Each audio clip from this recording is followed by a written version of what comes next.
এখানে আমি ট্যাংরা মাছের তেল ঝাল করব।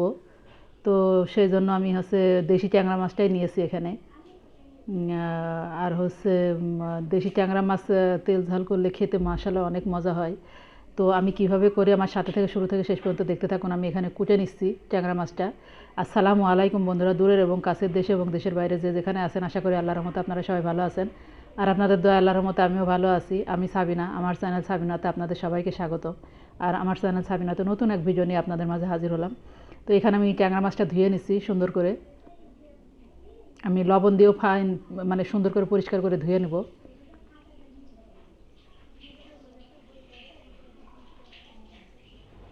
আর এই তো ধোয়া হয়ে গেছে। ধোয়া হয়নি, আমি লবণ দিয়ে ভালো করে ধুয়ে নিচ্ছি।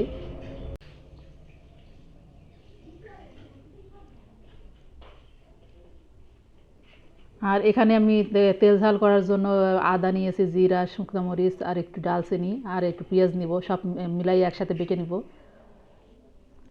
আর এখানে আমি হলুদ লবণ মাখাই নিছি। তো তেল দিয়ে একটু ভেজে নিব।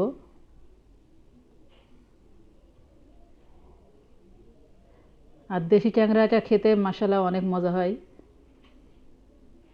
আর এই তোমার ভাজা হয়ে গেছে। আমি খুব একটা বেশি ভাজিনি কড়া করে, কারণ ট্যাংরা মাছ এইভাবে ভাজতে হয়, মানে কড়া করে ভাজলে ভালো লাগবে না। আর আমি এখানে পেঁয়াজ দিয়ে দিয়েছি ওর ভিতরে আর একটু তেল দিয়ে। আর যে মশলাটা বেটেছিলাম তার ভিতরে ধনে গুঁড়া, হলুদ গুঁড়া, লবণ দিয়ে আমি একসাথে সব কিছু দিয়ে দিলাম। দিয়ে আমি পানি আর ইয়ে দিয়ে দেবো, টমেটো দিয়ে দেবো।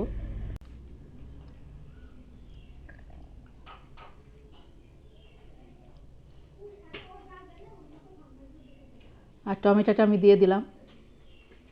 আর আমার এই রান্নাটা আপনাদের সবার ভালো লাগলে আপনারা বাসায় ট্রাই করে দেখতে পারেন, কারণ খেতে মাশাআল্লাহ অসাধারণ হয়েছিল। আর এখানে আমি বেগুন ভাজি করব, তাই হলুদ লবণ মাখিয়ে নিচ্ছি। অসাধারণ হয়েছিল। যেটা হয়েছিল আমি বোঝাতে পারবো না আপনারা নিজেরা না করে খেলে। তো আমি যেভাবে করছি এইভাবে আমার টিপসটা ফলো করে আপনারা বাসায় ট্রাই করে দেখতে পারেন। আর আমার এই মুহূর্তে যারা আমার পুরাতন বন্ধুরা আমার ভিডিও দেখছেন আমার সাথে থেকে, তাদেরকে অসংখ্য অসংখ্য ধন্যবাদ আমার সাথে থাকার জন্য, পাশে থাকার জন্য। আর আমার ভিডিওতে কমেন্ট করবেন, লাইক করবেন। আর আপনাদের আপনজনের ভিতরে বেশি বেশি শেয়ার করে দিবেন। আর যারা নতুন বন্ধু এই মুহূর্তে ভিডিও দেখছেন আমার সাথে থেকে, এখনও পর্যন্ত লাইক করেননি, কমেন্ট করেন না, সাবস্ক্রাইব করেননি, তো আপনাদেরকে বলবো প্লিজ আমার চ্যানেলের আমার রান্নার কোনো অংশ যদি আপনাদের কাছে ভালো লেগে থাকে, তাহলে আমার চ্যানেলটাকে সাবস্ক্রাইব করবেন, কমেন্ট করবেন, লাইক করবেন। আর পাশে থাকা বেল আইকনটা প্রেস করে দিবেন, যেন নোটিফিকেশনটা সবার আগে পেয়ে যান। আর দেখুন কালারটা অনেক সুন্দর এসছে।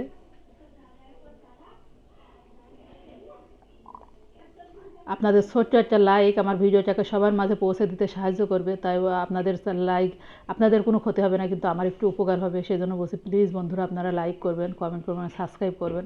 আর আমার ভিডিওটা শুরু থেকে শেষ পর্যন্ত দেখতে থাকবেন না টেনে। আর এখানে আমার তেল ঝাল হয়ে গেছে, ট্যাংরা মাছের তেল ঝাল। আর এখানে আমি বেগুন কয়টা ভেজে নিব।